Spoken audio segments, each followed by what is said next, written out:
230 million people worldwide. Over 70 million in China have this condition. It stops boys from wearing shorts and girls from wearing skirts. It hurts more than skin, triggering anxiety and depression in over 30%. This is no ordinary eczema. It is a chronic inflammatory disease that can last a lifetime. It is atopic dermatitis. What is the truth about atopic dermatitis? How can we coexist with it scientifically? I am Yiwuzhen Xiang, a medical blogger specializing in science. Today, let's break down this condition that has plagued humanity for millennia to help sufferers escape cognitive confusion and help the public understand this illness. For atopic dermatitis patients, the pain is never just itching. Newborns have weeping fluid on their faces, crying all night long. Elders mistake this for newborn toxicity. Upon starting kindergarten, kids point and yell, "You're so dirty, stay away from me." Parents tell kids not to play with them. Over time, even during a 38-degree summer heat wave, they still wear long sleeves and pants, refusing to take them off as they grow. Misunderstanding turns into blame. It's just itching, just endure it. You're just being delicate. Some unprofessional doctors would dismissively say, "Just eczema, apply ointment, and it's fine." Nobody knows. Their nails are trimmed to the quick. Bed sheets stained with indelible blood. Nobody knows. They have to scratch their skin every night just to fall asleep, wanting to tear off this itchy skin. A patient of 28 years wrote in a diary, "I'd rather have cancer. Cancer at least gets sympathy." Clinical data show over 30% of atopic dermatitis patients suffer anxiety or depression. Child patients missing school and social restriction are widespread. Multiple studies indicate moderate to severe children as adults face an elevated risk of unemployment. It destroys more than just skin. It ruins entire lives. Atopic dermatitis is no ordinary eczema. It is a chronic, relapsing, inflammatory systemic disease triggered by genetic and environmental factors. What we usually call acute eczema is often caused by irritants or allergens, laundry detergent or cosmetics. Once triggers are identified and avoided and treatment applied, it improves in weeks. But atopic dermatitis is different. Its root cause involves two core issues: impaired skin barrier function and persistent immune system disorder. To explain in layman's terms, our skin is a barrier protecting the body.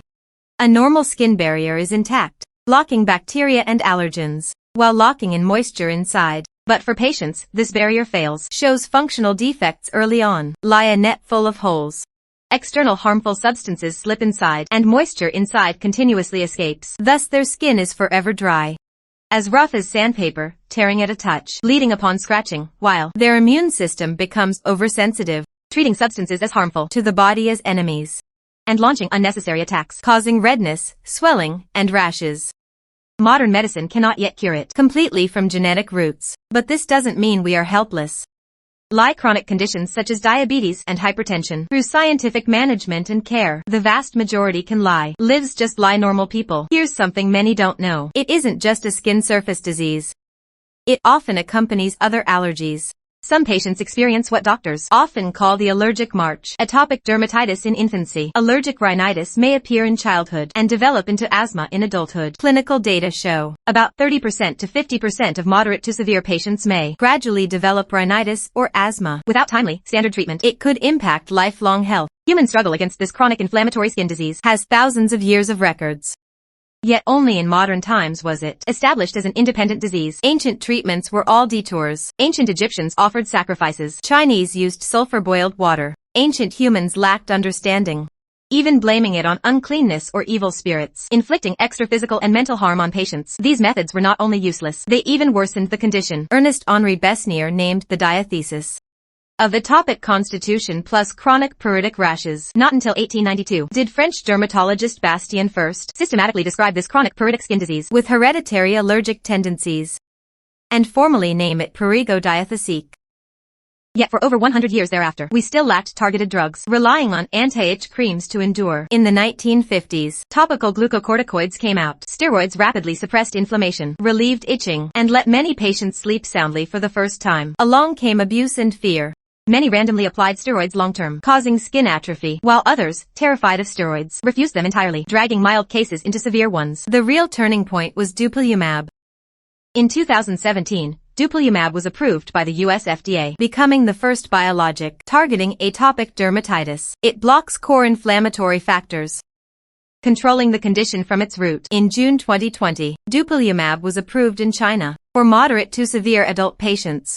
Clinical data show, for moderate to severe patients after 16 weeks of use, itchiness and lesions significantly improved. Many patients sick for decades felt what being itch-free was like for the first time. Even more comforting, dupilumab has entered the National Reimbursement Drug List, with insurance in most regions. Personal out-of-pocket drops to 20% to 30%, making it affordable for families. In September 2024, China's first anti-IL-31R antibody, monoclonal antibody, was approved for market, bringing new hope to patients. From ancient flawed therapies to modern targeted treatments, it took humanity millennia to move from helplessness to coexistence. Though we still cannot cure it, we now have enough capability to spare patients from the torment. Have you noticed? More and more kids around us have atopic dermatitis. Hygiene conditions are improving. Why has the number increased? Let me see a counterintuitive fact. Excessive cleaning is easily overlooked, and a major trigger for the rise in incidence rate recently. Surprised? You can't even be too clean? Clinically, there are many such parents. Washing kids immediately whenever they get slightly dirty, bathing them 2 or 3 times a day, using body wash and hand sanitizer every time, and applying talcum powder. A mother bathed her 10-month-old by 3 times a day. As a result, the child developed severe atopic dermatitis. Whole body skin cracked and bleeding. Frequent use of harsh cleaning products destroys the skin's protective layer. Studies show excessive cleaning and environmental disinfection can both the risk of eczema and allergies. For infants under 1 year old, it is usually recommended to bathe 2 to 3 times a week, using only plain water as much as possible. No shower gels or shampoos. The oil on our skin's surface is the best natural moisturizer. Wash it away, and you've practically dismantled your child's skin barrier. Besides this, 3 other important reasons. First, antibiotic abuse. Taking antibiotics for every cold disrupts gut microbiota, interferes with the immune system's normal development, and raises the risk of dermatitis. Second, C-sections and formula. Studies show allergic disease in C-section kids is about 30% to 50% higher than vaginal births. Some studies indicate formula-fed infants have higher risk than breastfed infants. Third, environmental pollution and psychological stress, air pollution and food additives. Study stress can worsen the condition. Though atopic dermatitis cannot be cured, as long as you master correct treatment and care methods, it can be very well controlled. Too many patients take detours, either abusing folk remedies or fearing medication, turning minor issues into major ones. Many ignore the most core point, which is moisturizing. For atopic dermatitis patients, moisturizing is basic care for life. It repairs damaged skin barriers, locks in moisture, reduces external allergen invasion, and cuts down flare-up frequency. Within 5 to 10 minutes after bathing is the golden time to moisturize. Skin is still in a moist state. Locking in maximum moisture. Apply all over the body, especially elbow and knee bends. These areas prone to flare-ups. During flare-ups, based on dryness, appropriately increase frequency. 3 to 5 times a day is reasonable. Now let's talk about the steroids everyone fears most. Many turn pale at the mere mention of steroids, preferring to itch than use them. Topical steroids are first-line drugs for treating atopic dermatitis. Used properly under doctor guidance, they are scientific and safe. Never buy random ointments online. Many folk remedies add potent steroids, working well short-term. Long-term use leads to severe issues, like skin atrophy and pigmentation. Don't believe any ads claiming to cure atopic dermatitis. Currently, there are no proven cures. Claims of complete cures are false. Don't blindly restrict diet. Many dare not eat this, nor dare eat that, resulting in malnutrition and lowered immunity, worsening it. Only patients with food allergies need targeted dietary restrictions. Never use hot water to stop itching. Many can't stand the itch. Using hot water feels good briefly, only to itch worse afterward, and further destroy the skin barrier. If your condition is moderate/severe, uncontrolled by meds and antihistamines, and affecting quality of life, consider Biologics under guidance. Covered by medical insurance, early use brings early relief. Too many atopic dermatitis patients have been fooled by "it'll get better when you grow up" since childhood. Too many parents, because of this, delayed the optimal treatment window, thinking the child would naturally improve as they grew. Instead, the child's mild dermatitis progressed to severe, and they also developed allergic rhinitis and asthma, needing medication for life. "It'll get better with age" is the cruelest lie patients have ever heard.